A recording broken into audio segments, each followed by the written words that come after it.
vai falar sobre as bases espirituais do culto cristão. O que é o culto cristão? Por que nós prestamos culto de louvor e adoração a Deus? Nós vamos estar nessa primeira lição estudando algumas coisas assim que são bastante importantes para a vida da igreja e principalmente para a adoração e o louvor. A nossa lição de hoje, ela vai trazer alguns questionamentos e alguns ensinamentos, como: existe um lugar específico para se adorar a Deus? Nós podemos nos prender ao cerimonialismo no momento do nosso culto.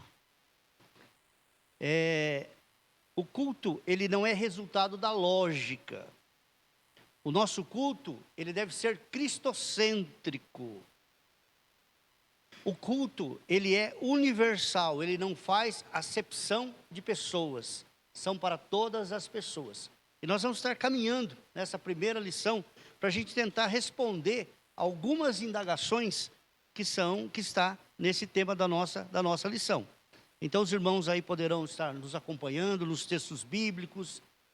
Se o irmão desejar fazer algum comentário, alguma pergunta, é só levantar a mão, que a gente vai estar providenciando aí o microfone para que as pessoas possam participar. Vamos fazer da nossa aula uma aula bem dinâmica. Antes de lermos o texto, vamos estar orando a Deus. Pai, nós louvamos o Teu nome, ó Deus, porque pela misericórdia, pela bondade do Senhor, estamos aqui na Tua casa nessa manhã, Pai. E agora, Senhor, que vamos estar abrindo a Tua palavra, vamos estar lendo, ó Pai. Nós pedimos que o Senhor abra as nossas mentes e abra os nossos corações, ó Pai, para que possamos entender a palavra do Senhor, ó Pai. E o Senhor fale aos nossos corações, ó Pai, dissipando, Senhor, todas as dúvidas que pairam sobre a nossa mente, ó Pai, concernente, ó Deus, ao louvor e adoração ao Senhor na vida da igreja, Pai. Derrama a Tua graça, a Tua misericórdia. Nós agradecemos por cada irmão aqui presente, ó Deus, por aqueles que não puderam estar, ó Pai, aqueles que estão a trabalho, aqueles que estão em viagem, que o Senhor esteja guardando e amparando, ó Pai. Derrama a Tua graça, a Tua misericórdia também, ó Deus, sobre aqueles que se encontram impossibilitados, ó Pai, pela enfermidade, pela doença, ó Pai. Traga, ó Deus, sobre a vida deles, Senhor, uma bênção toda especial, ó Pai, de cura e libertação, ó Pai. Nós pedimos e te agradecemos no nome de Jesus. Amém. O texto básico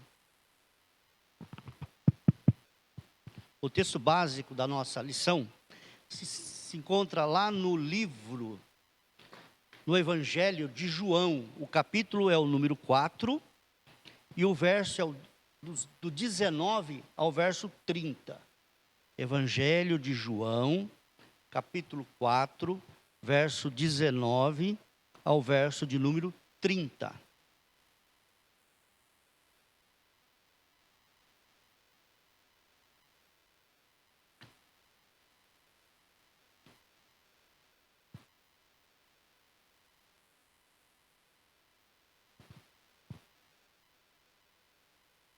Vamos ler?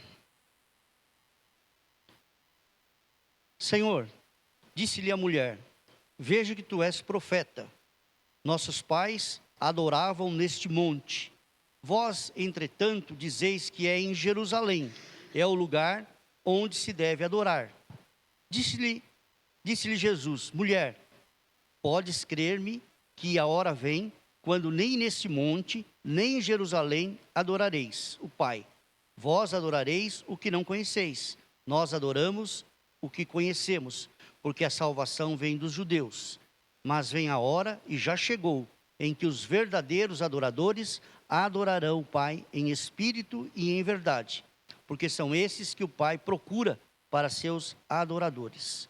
Deus é espírito, e importa que os seus adoradores o adorem em espírito e em verdade.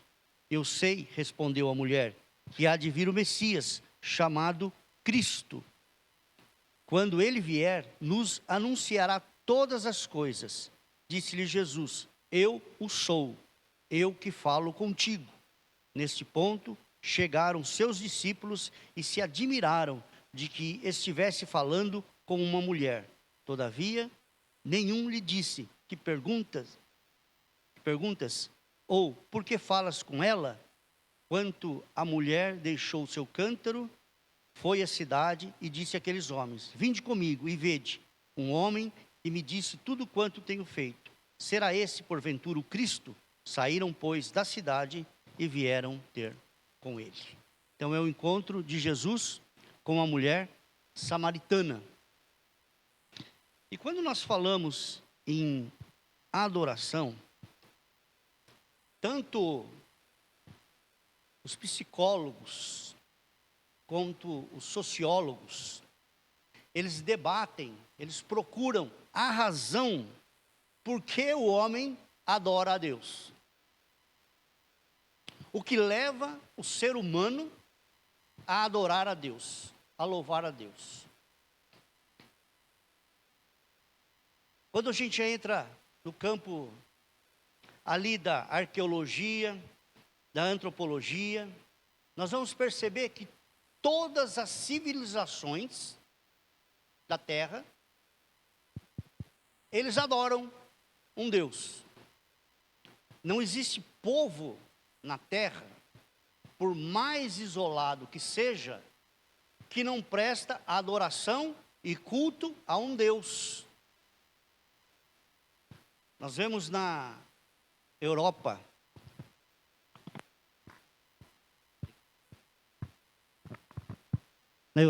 antes que o cristianismo chegasse, que o paganismo já estava presente.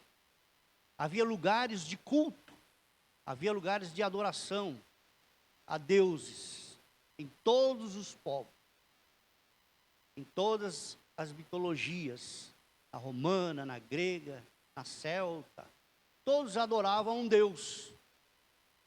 Quando se descobriu as Américas, aqui chegando, encontraram o povo que habitava a terra, os indígenas, eles adoravam Deus, tanto na América do Sul, na América Central, na América do Norte. Quando nós falamos de Ásia, da mesma forma. Várias civilizações ali tinham seus deuses.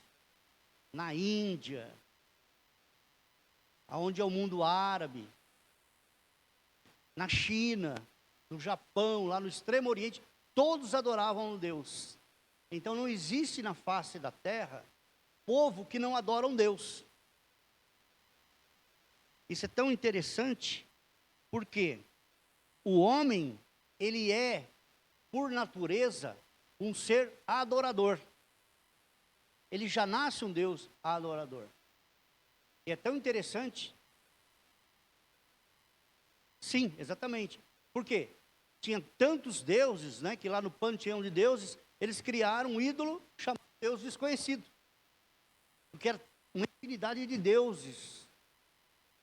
E mesmo, isso é tão interessante, né, que a psicologia entrou nesse campo, mesmo as pessoas que ficaram isoladas,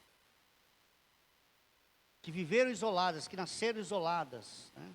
Alguns relatos de famílias ali que se isolaram, aí o pai acabou morrendo, né? A mãe acabou morrendo, restando apenas um membro da família, criança ainda, e sobreviveu ali. E ele fazia o quê? Ele buscava a ajuda do alto, sem conhecer nenhum Deus, sem nunca ter contato com nenhum Deus, ninguém que falasse de um Deus para eles. Então o homem, naturalmente, ele é um ser adorador. Ele é um ser adorador. Ele adora, ele busca louvar a um Deus. Mesmo que nós encontramos aí, né, dentro de uma gama de religiões, vários deuses, religiões monoteístas, né, como o cristianismo, o judaísmo, o islamismo, ou religiões politeístas, né, nós temos o hinduísmo e várias outras religiões que são politeístas, que adoram vários deuses, né? A Índia, no hinduísmo, adora lá milhares de deuses, né? Conversando com uma pessoa, falando, né, de um rato. A pessoa foi no hotel lá na Índia e tinha um rato no quarto, né? Ele queria matar o rato, ficou desesperado. Chamou lá o pessoal lá do hotel reclamando: não dá você de quarto. Não, mas eu quero matar o rato. Se você matar o rato, você vai preso. Porque o rato é considerado um deus aqui. Então você não pode matar o rato. Então, existem muitos deuses presentes. Então, o homem é um ser adorador por excelência. Ele já nasce com esse instinto de adorar a um Deus, mesmo que ele não conheça esse Deus. Sempre ele vai invocar, buscar a ajuda dos céus. Nós vemos isso, né, nos rituais, principalmente os rituais de povos primitivos, né?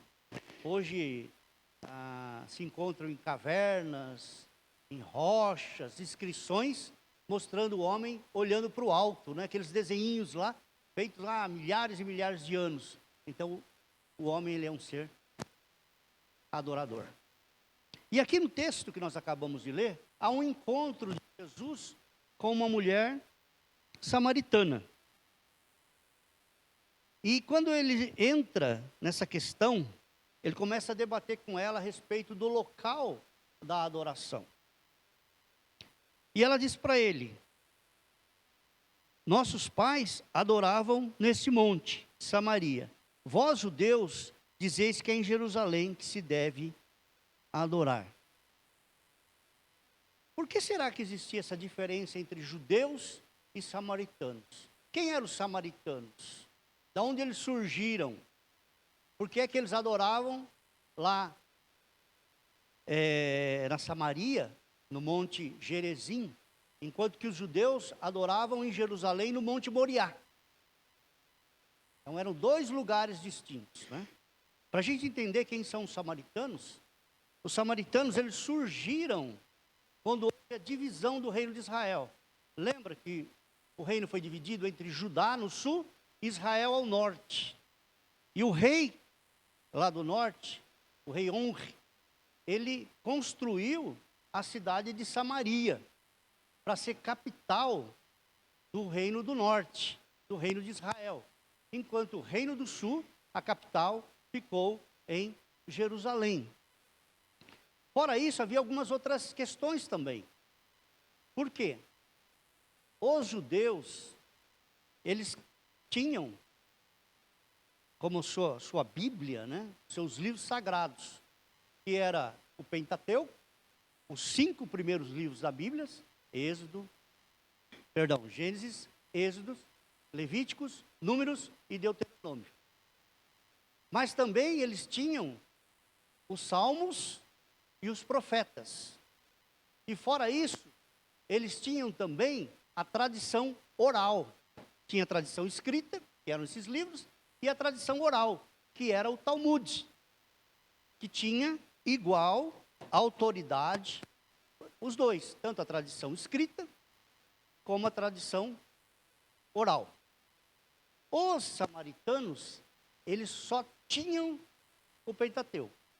Eles não criam nem nos livros dos Salmos, nem dos profetas, e muito menos a tradição oral, que era o Talmud. Para eles, somente os 5 primeiros livros da Bíblia. E quando chegou nos 10 mandamentos, eles acrescentaram um 11º mandamento. Que Deus só poderia ser adorado no Monte Gerizim. Então, enquanto que os judeus têm 10 mandamentos, os samaritanos têm 11 mandamentos. Então, essa era a principal diferença. Então, os samaritanos se achavam mais puros do que os judeus. E os judeus, uma vez que os samaritanos não criam nas suas escrituras, também achavam que eles não faziam parte do povo de Israel. Por isso, aquela briga danada. E olha só, Jesus tem um encontro com a mulher samaritana. Depois também, combatendo os escribas e fariseus, Jesus faz uma analogia quando ele fala que todo mundo passou por aquela pessoa que tinha sido assaltada e estava ferida, e somente o bom samaritano é que acolheu aquele homem. Para tentar o quê? Unir essas pessoas. Porque aqui, ele está quebrando alguns paradigmas. Porque os judeus, disputando com os samaritanos não, tem que se adorar lá na Samaria, no Monte Gerizim. Os judeus falaram, não, a adoração verdadeira acontece só em Jerusalém, no Monte Moriá. Aí Jesus falou, chega o dia em que os verdadeiros adoradores vão adorar em espírito e em verdade. Não é o local, não é lá no Monte Gerizim, não é no Monte Moriá, mas os verdadeiros adoradores adorarão o Pai em espírito e em verdade. Não existe lugar para adoração a Deus. Imagina a gente hoje aqui, dizer assim, olha, eu só posso adorar a Deus, eu só posso cantar louvores a Deus, eu só posso fazer oração na igreja. Eu não posso fazer oração na minha casa, eu não posso fazer oração no meu trabalho, eu não posso fazer a oração nos lugares que eu estou. Somente na igreja. É somente Deus aceita a oração que é feita na igreja. Era mais ou menos assim que acontecia naquele tempo. Era somente naqueles locais que Deus poderia ser adorado. Tanto é que existiam as peregrinações. Porque nas grandes festas, as pessoas iam até Jerusalém para prestar culto e louvor e adoração a Deus. E eles iam em peregrinação ali para prestar esse culto de louvor e adoração. E aqui nós temos algo interessante, que é sobre esse local. Sobre a graça de Cristo, o culto cristão, ele tem algumas características. A primeira dela, não tem um lugar adorativo. Podemos afirmar que hoje, ligar a verdadeira adoração a algum lugar da terra é superstição. Se você dizer que tem que adorar a Deus em determinado lugar, é superstição. Você imagina, quantos lugares de adoração nós temos hoje no Brasil que é lugar de superstição? Que as pessoas fazem romaria para esses lugares. No Brasil nós temos aí, né? Juazeiro do Norte, né? Onde está o Padre Cícero, né? Então, vários lugares de peregrinação. Como se somente naqueles lugares se pudessem adorar, né? Em vários lugares. Nós temos em Portugal, Fátima. Nós temos Roma, no Vaticano, onde as pessoas vão para fazer as suas adorações. No muro, exatamente, né? Hoje é tão interessante porque a única coisa que sobrou do templo de Jerusalém é o muro. O local onde ficava o templo de Jerusalém, ele foi construído uma mesquita, da cúpula dourada, né? Bem onde ficava o templo ali. Então os judeus não têm acesso a esse local. Então os judeus adoram no muro e os muçulmanos lá na mesquita, né? E a polícia tem que ficar ali para não ter briga, né? Eles vão para orar, tanto os muçulmanos quanto os judeus, mas sempre a adoração termina no quebra-quebra. E a polícia tem que jogar gás lacrimogênio para separar, né? Olha que hipocrisia, né? Vai para adorar, mas no final sempre alguém sai morto de lá. Sempre há conflito. Ô Dito, por favor.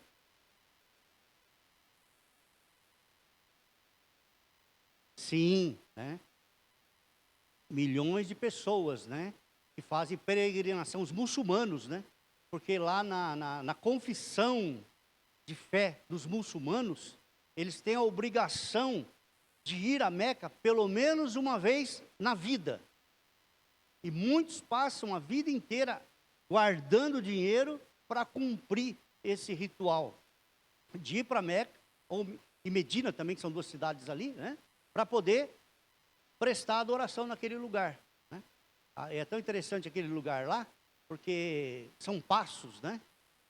Imagina que está em pleno deserto e que na época, né, da peregrinação, que é uma época do ano, o deserto ali se transforma em milhões de pessoas ali, habitando em tendas, né? Habitando em tendas. E uma coisa interessante é que todos eles se vestem da mesma forma, todos eles com uma túnica branca. Então, quando você vê pela televisão, aquele mar de gente, tudo branco, né? Tudo branco. Por quê? Eles têm que fazer essa peregrinação, né? E tem um monte lá perto, chegando, né? Eles têm as etapas. E uma dos rituais é um monte que tem lá uma pedra, e todo mundo tem que apedrejar aquela pedra, porque simboliza Satã, o diabo, né? E todo mundo tem que chegar e jogar uma pedra no diabo lá. E cumprindo, então, todas aquelas peregrinações, todos aqueles preceitos ali do islamismo. Ô Marcos, por favor.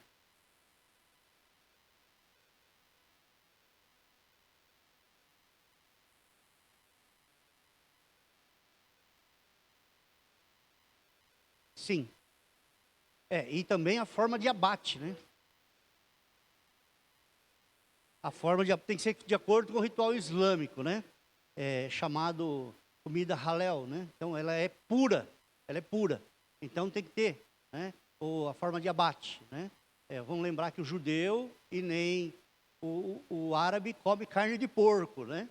Então por isso que o Brasil é o maior exportador de carne bovina e de frango para esses países, tanto para Israel quanto para o mundo árabe. Aqui em Promissão existem vários frigoríficos e interessante que trabalham ali tanto rabinos judeus ortodoxos para acompanhar como é feito o abate e também os clérigos muçulmanos, né, para ver se está sendo feito exatamente assim, porque senão eles não compram a carne brasileira, porque tem que ter todos aqueles rituais ali para se poder exportar essa carne. Então a gente percebe que eles colocam lugares de adoração. Acontece também no meio evangélico isso. As pessoas vão para Israel, já foram batizadas, mas quer chegar lá e ser batizado de novo nas águas do Rio Jordão. Como se o batismo do Rio Jordão fosse superior ao batismo que é feito nas igrejas. Então passa a ser também alguns rituais de superstição, né? Vamos trazer para a igreja na hora da unção com óleo. Olha, o óleo mais poderoso é o óleo que vem de Israel. Ele é superior, né? E só para a gente entender aqui. É uma reportagem essa semana que o azeite brasileiro está qualificado como um dos melhores do mundo. Não perdendo nada para o português, para o espanhol, para o italiano. Mas o azeite de Israel é mais poderoso do que o nosso. Então isso cai aonde? Na superstição. Então, Jesus disse para ela, né? A hora vem quando nem neste monte, nem em Jerusalém adorareis o Pai. A verdadeira adoração é a um Deus Espírito. E nesta condição, limitar a divindade é ir de encontro à sua eterna e infinita natureza. Deus não tem um túmulo sagrado para você ir lá e fazer adoração naquele lugar. Qual o motivo? Porque ninguém sabe onde Moisés foi enterrado. Para não virar uma idolatria. Você imaginou se ele soubesse aonde Moisés estava? Ia concorrer com Roma, concorrer com Fátima, concorrer com Meca. Seria mais um lugar de comércio. Porque, irmãos, é puro comércio. É puro comércio. Lá no Vaticano, se vende de tudo. O que você imaginar se vende no Vaticano. É um grande comércio. Não é diferente de Fátima. Não é diferente de Aparecida no Brasil. É comércio. As pessoas vivem ali do comércio. Paulo teve um problema sério com esses lugares de idolatria. Lembram quando Paulo foi em Éfeso, né? Que tinha a Diana dos Efésios, que eles faziam. E Paulo deu um prejuízo danado para aquelas pessoas que viviam do comércio, da superstição ali. E está presente hoje. E no meio evangélico, existe isso? Existe ou não existe? Há determinadas denominações que transformaram suas sedes em lugar de peregrinação. Nós temos uma igreja muito grande, né? Antigamente, nas suas propagandas, né? Elas diziam, venham para a sede, né? Aqui na Baixada do Glicério. Né? As pessoas iam lá, caravanas e caravanas de ônibus, e tudo se vendia.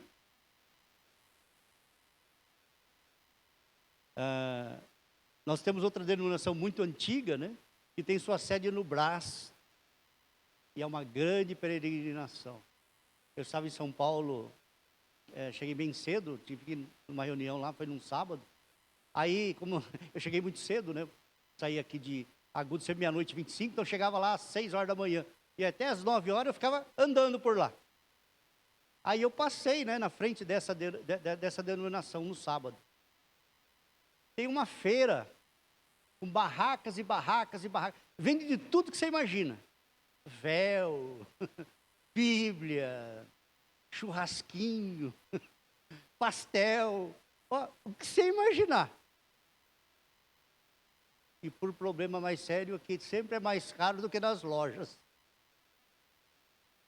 Porque tem que pagar uma comissão para o templo, né, para deixar funcionar na frente lá esse comércio. Então até mesmo no meio evangélico existe hoje isso. E Jesus, ao falar àquela mulher, ele vai quebrando esses paradigmas. Olha, não é no Monte Gerizim, não é em Jerusalém, no Monte Moriá. Os verdadeiros adoradores adorarão em espírito e em verdade. Significa que nós podemos adorar a Deus em todos os lugares. Não só devemos, como é nossa obrigação. Porque nós adoramos a Deus na igreja. Mas essa adoração acaba quando nós voltamos para nossas casas? Não. A adoração ela é contínua. Nós adoramos a Deus nos nossos relacionamentos, com os nossos familiares, com os nossos amigos, no nosso trabalho. Essa adoração ela não cessa, ela é contínua. Nós sempre estamos adorando a Deus, sempre estamos glorificando a Deus, sempre estamos exaltando o nome de Deus, de forma contínua nas nossas vidas. Então Jesus, então ali com aquela mulher, ele diz exatamente isso. Porque a superstição, ela busca lugar, a superstição, ela busca ídolos, a superstição, ela busca símbolos, amuletos, coisas ungidas, centros peregrinativos, gurus, missionários, bispos, reverendos, mas o louvor cristão busca adorar em espírito e em verdade. Quando ele cita aqui reverendo, eu me lembro muito bem, né, da figura que foi o Davi Miranda, que pregava de branco. E quando ele adentrava a igreja, as pessoas pulavam, pelo menos para tocar na roupa dele, como se a roupa dele fosse uma roupa ungida, e se curavam só por tocar naquele homem. Então era a idolatria presente, né? E hoje existem muitos que idolatram os seus líderes, né? Aí a gente fala, né? Qual a diferença da idolatria católica para a idolatria evangélica? Alguém sabe? Nenhum. Tem uma diferença. A igreja católica adora santos mortos. A igreja evangélica adora santos vivos. Essa é a única diferença. Continua da mesma forma. Então a gente tem que ter muito cuidado com essa idolatria. Louvor e adoração somente a Deus. A Bíblia fala que honrai os vossos bispos, os vossos pastores. Mas não pode adorar. A adoração é somente a Deus. Somente a Deus, né? Uma época aí, nós tínhamos na vizinhança lá, uma pessoa que estava passando por problemas, e ela era uma determinada igreja. E aí conversando com ela, falando com ela, né? Aí nós falamos, então, coloque diante de Deus o seu problema, ore a Deus. Ela disse, eu não posso, somente o meu pastor pode orar por mim, eu não posso orar. Então, está presente hoje em muitas pessoas dessa forma, né? As pessoas não buscam a Deus, as pessoas terceirizaram a oração. Ore por mim, passe por mim, porque eu mesmo não vou fazer. Pois não, Elídio?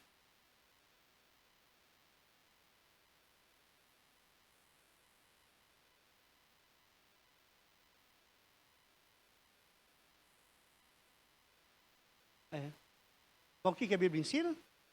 Orai uns pelos outros. Ele não diz assim, olha, ele não fala assim, olha, os presbíteros, a oração do presbítero é mais eficaz do que qualquer outro irmão. Não. Ele diz que a oração do irmão é tão eficaz como de qualquer líder. Por isso que ele diz, orai uns pelos uns pelos outros. Né? Lembra da oração que realmente, pela fé, é o que realmente importa. Então todos nós temos esse acesso a Deus. E a gente tem que tomar cuidado com isso, porque muitas vezes a gente acha que somente na igreja, somente no templo, é que nós podemos adorar a Deus. Quando na verdade, em qualquer lugar que nós estejamos, é obrigação nossa estarmos adorando, louvando e glorificando a Deus. O segundo ponto, que o culto não é reflexo do cerimonialismo. Deus é espírito e quer adoração em espírito. O louvor cristão, ele é espiritual. O cerimonialismo visa a sensação, procura impressionar. O homem adora a liturgia, o brilho, as festas, as emoções. Percebe que hoje a gente tem perdido um pouco da pureza, da simplicidade do culto cristão? Hoje existem muitas cerimônias, muitas liturgias que visam impressionar as pessoas. Ela é feita justamente para causar o espanto, aquela sensação. Mas ela é um produto humano, porque acabou aquela liturgia, perdeu-se a magia do culto. Então nós temos que tomar cuidado com o cerimonialismo, porque essa era uma prática judaica. Impressionar as pessoas por aquelas cerimônias pomposas. Olha só as cerimônias que são feitas em grandes templos. Toda a pompa, todo o efeito visual, auditivo, sensorial. Se você sentir, eu estou sentindo a presença de Deus aqui. Peraí, cuidado. Às vezes são seus sentimentos que estão sendo manipulados. Porque você pode sentir a presença de Deus lá na simplicidade do seu quarto. Você sente a presença de Deus naqueles momentos mais difíceis da sua vida.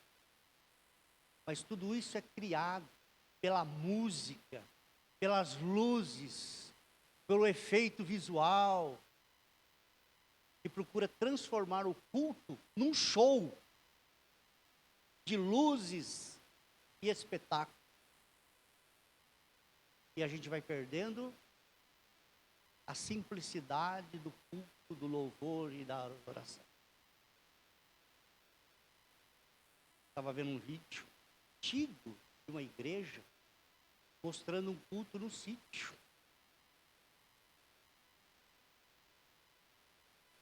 Pessoas, maioria analfabetas, mas aquele vídeo expressava a presença de Deus naquele lugar.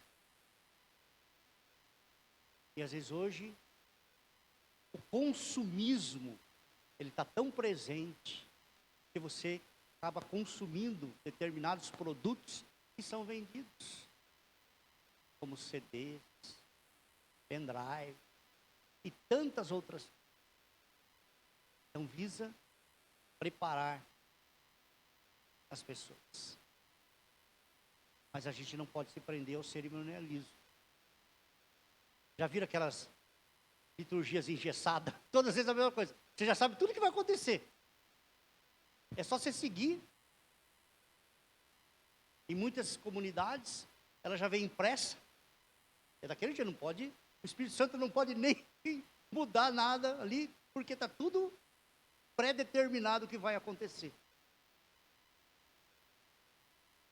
Não que a gente não tenha ordem e decência, não é isso. Mas a gente tomar muito cuidado, para que a gente não engesse.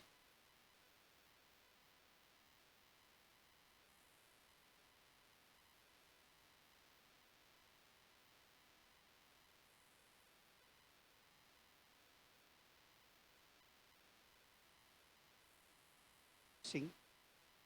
São falsas verdades, falsos ensinos, né? Que levam àquele lugar. E ali, claramente, porque na cabeça daquela mulher, ela só podia adorar no Monte Gerizim. Lá na Samaria. Ela não podia adorar em outro lugar. Sim, uma falsa verdade. Né? Essa não é a verdade. Jesus foi muito claro nessas questões. Terceiro, o nosso culto, ele não vem de deduções lógicas. Os samaritanos não aceitavam a plenitude bíblica, só criam no Pentateuco. Eis aqui o erro deles, tinham abandonado a Bíblia. A confusão entrar em suas mentes. Jesus mostrou que o louvor é revelado pelo Pai. A adoração verdadeira não é fruto da criatividade, não carece de sanções doutorais, nem precisa do endosso humano, não tem que ser fruto de conclusão lógica. A adoração é a ação, é a ministração do Espírito Santo sobre a igreja. É o Espírito Santo que desperta para a igreja para a adoração. Por isso que existe a liberdade de você orar, levantar suas mãos, se expressar diante de Deus. Porque não é lógico. Quem de nós, quando Deus faz uma coisa maravilhosa, nós não louvamos a Deus?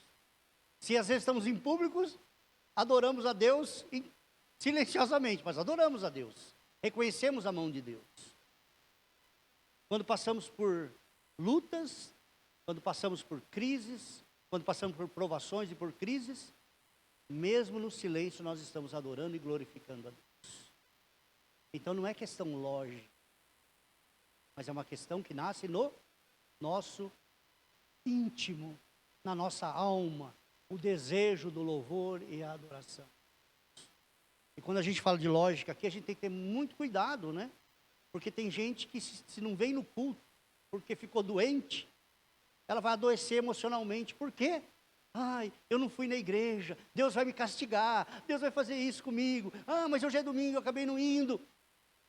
Muitas vezes se cria isso no coração das pessoas. E a gente tem que tomar cuidado com essas coisas. Porque você pode adorar a Deus aonde quer que você esteja. Uma vez conversando com uma pessoa que se mudou para um lugar onde não tinha igreja. Aí conversando, mas não tem igreja nenhuma. Não, não tem igreja lá. Ué, faz o culto na sua casa. Você já tem sua família? Começa ali. 3, 4, 5 pessoas. Aí vai chamando seus vizinhos. Não é porque não tem igreja que não vai ter culto. Tem que ter culto sim. Faz ali. Você vai ver como Deus vai levantar pessoas ali para estarem adorando a Deus também.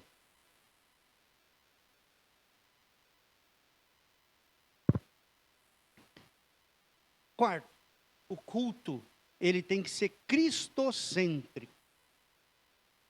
A adoração é um ato divino humano. É o encontro do eterno com o passageiro, do infinito com o finito, do espiritual com o carnal, de Deus com o homem. Deus não quer que você chegue aqui e coloque uma roupagem de culto. Deus quer que você seja você mesmo, transparente diante dele. Porque nós podemos enganar aos homens, mas nós não podemos enganar a Deus. Aí eu faço uma pergunta: todos os dias nós estamos bem? Todos os dias nós levantamos alegres, contentes e como se... Não. Tem dias bons e dias maus. E Deus quer que você venha, adore, glorifique também nos dias maus. Porque Deus conhece o seu coração, Ele conhece o íntimo do seu ser. Ele sabe por todos os problemas e dificuldades que você está passando. Ele sabe que você está chorando. Ele sabe que você está lamentando. Porque você é ser humano. Deus não quer nenhum projeto de cristão pré-fabricado. Deus quer verdadeiros adoradores, pecadores. Por isso que no momento do nosso culto tem o momento da confissão de pecado. Hoje nós vamos ter. Hoje nós temos um culto de Santa Ceia, não temos? E os irmãos, nenhum irmão hoje vai pecar, é verdade? Todos nós vamos pecar. É? A gente peca por palavras. Não, mas só em palavras, você imagina quantas palavras a gente fala às vezes, né? Dentro da nossa casa. os nossos pais, cônjuges, os filhos dos pais.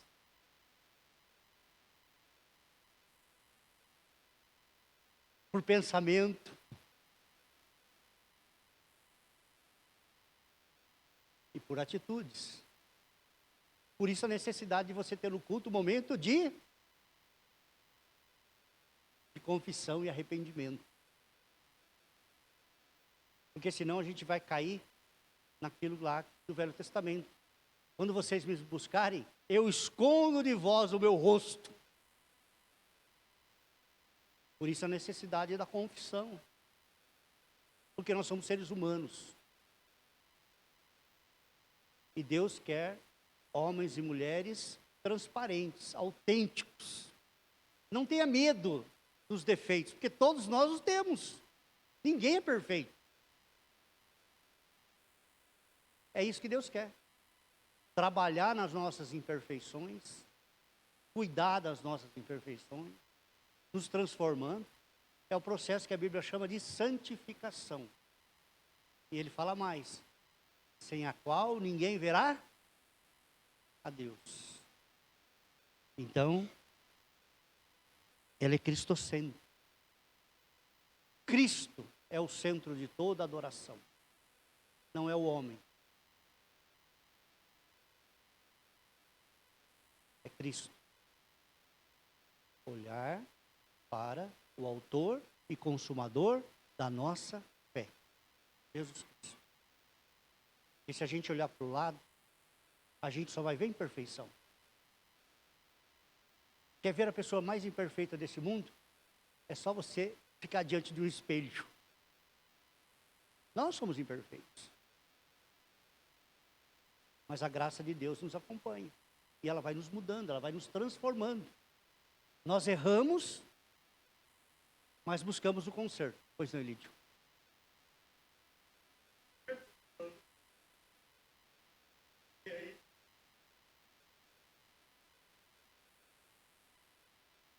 Mas aí você clama pela misericórdia de Deus.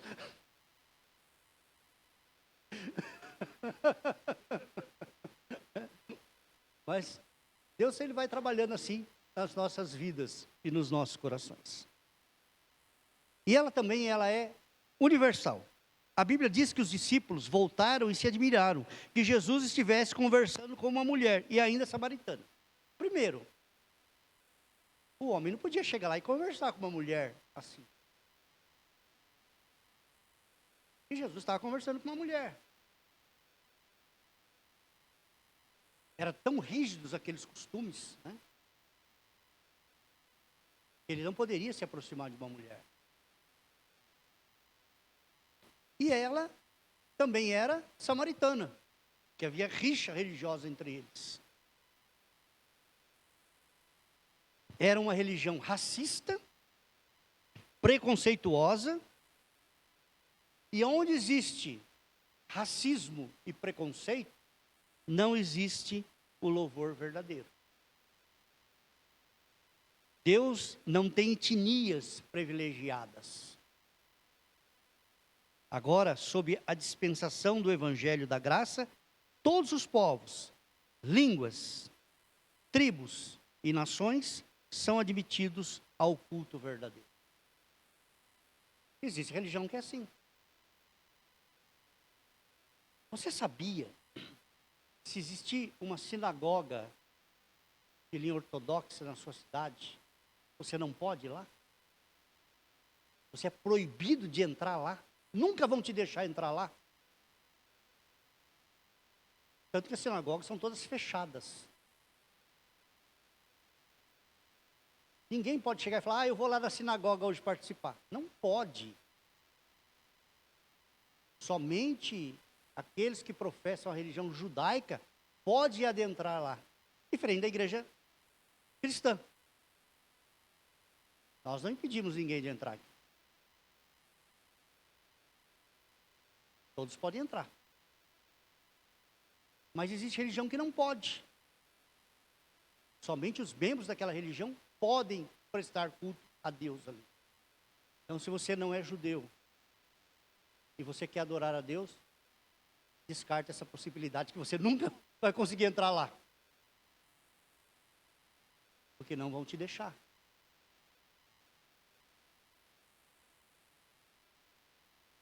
Devemos fugir de religiões segregacionistas e acepcionistas. Eles ignoram a graça de um Deus de amor, pois em Cristo não há homem, mulher, bárbaro, cita, sábio ou inculto. Somos em Cristo todos admitidos ao seu. Todos nós, independente, homem, mulher, criança, branco, negro, gordo, magro, bonito, feio, não tem essa. Rico, pobre, todos são admitidos diante do Senhor para a adoração e o louvor. Deus não faz acepção de pessoas. O homem faz, mas Deus não faz. O que ele busca são verdadeiros adoradores. Esse é o único requisito. Verdadeiros adoradores. Também o culto, ele é transformador. A mulher, após o encontro com Jesus Cristo, teve sua vida mudada. Abandonou a prostituição e se tornou uma missionária. O vero louvor eleva o caráter de quem adora. Fala à mente, ao coração, à vontade e ao espírito. Não existe no louvor cristão aquela história de que o culto terminou. Que horas vai terminar o culto? Que horas? Que horas vai terminar o culto? O culto não termina. Você vai para sua casa, o culto continua. Você vai para o trabalho, o culto continua. Você vai para a escola, o culto continua. O culto não termina. Então não adianta ficar olhando no relógio. O culto, ele é contínuo.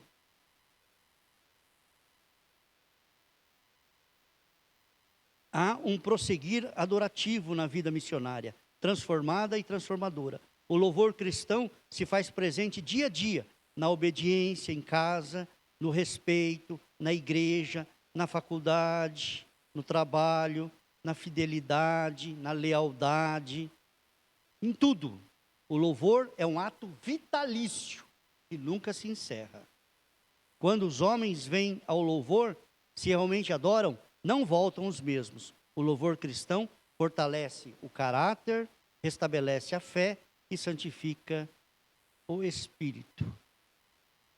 E o 7 aqui é tão interessante, porque os adoradores são procurados por Deus. É Deus que procura os adoradores. Jesus disse à mulher samaritana que Deus busca seus adoradores. Vivemos sob a influência do marketing, da propaganda. Sabemos que boa divulgação resulta em bom número, em bom auditório. Encher os templos constitui hoje provas de bons ministros, apelações, shows, estrelas. E a igreja está uma bênção. Por que a igreja está uma bênção? Porque a igreja está cheia. Mas Jesus disse que o Pai é o Pai quem procura seus adoradores. São escolhas divinas. Não fostes vós quem me escolhestes a mim. Pelo contrário, eu vos escolhi. A verdadeira adoração é prestada por aqueles que o Espírito Santo reúne na pureza da busca sincera do louvor verdadeiro. Então, não existe lugar para adorar a Deus. Onde quer que sejamos, devemos adorar a Deus. Nós não podemos se prender a um cerimonialismo. Nós devemos deixar o Espírito Santo de Deus ali agir livremente no meio do seu povo. Não podemos engessar o Espírito Santo de Deus. Ele é livre para se manifestar e se manifestar em glória e poder no meio da igreja. O culto não é resultado da lógica. O culto é cristocêntrico. Quem tem que ser adorado no culto, quem é? É Deus. É Deus. Não é a pessoa do pregador, não é o ministério de louvor, não são as pessoas que estão participando. Somente Cristo deve ser louvado, adorado e glorificado na vida da igreja e no culto. Ele é universal, ele é para todas as pessoas, independente de quem quer que seja. Ele não faz acepção de pessoas. O culto tem o poder de transformar a vida das pessoas. E os adoradores são escolhidos pelo Pai. Se você está na igreja adorando a Deus, foi porque Jesus te escolheu e te trouxe para adorá-lo e glorificá-lo e exaltá-lo. Que o Senhor possa nos ensinar a ser verdadeiros adoradores e que realmente possamos estar adorando ao Senhor em espírito e em verdade. Que Deus nos abençoe e que essas lições que nós vamos estar trabalhando nos próximos domingos sejam uma bênção na vida da igreja e que nós possamos mudar o nosso conceito de louvor e adoração. Amém? Vamos estar orando, encerrando esse momento. Convidar o presbítero Marcos para estar orando.